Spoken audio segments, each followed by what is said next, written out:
محاذاة الميقات. لكن هنا أنبه إلى قضية مهمة جدا عند الإحرام في الطائرة. الطائرة تسير، انتبه لهذه الفائدة قد لا تجدها في كتاب، وأيضا قليل من ينتبه لها. الطائرة تسير بسرعة كبيرة جدا، تصل من 800 إلى 1000 كيلو في الساعة وربما أكثر، ومساحة المواقيت صغيرة. الميقات قد يكون جبل وقد يكون وادي، فكم تحتاج الطائرة لقطع هذه المساحة الصغيرة؟ ربما دقيقة أو أقل. معنى ذلك أنك لو تأخرت في الإحرام لو دقيقة واحدة تكون قد تجاوزت الميقات بدون إحرام. فالدقيقة الواحدة مؤثرة، بل حتى يمكن نصف دقيقة أيضا مؤثرة. طيب، وهنا لا بد من الدقة عند الإحرام في الطائرة، بأن تحرم عند محاذاة الميقات تماما من غير أن تتأخر. لكن هل الدقة متحققة الآن؟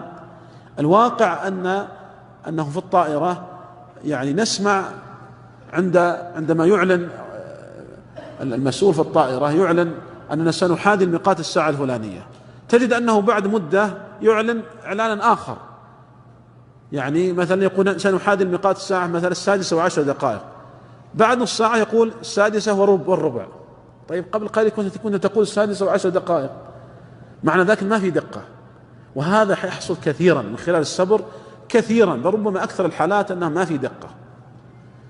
طيب، إذا كنا أمام واقع الآن ما في دقة الآن عند تحديد المحاذاة، والدقيقة الواحدة مؤثرة، فماذا نعمل؟ يحتاط المسلم، وذلك بأن يحرم قبل الإعلان عن محاذاة الميقات.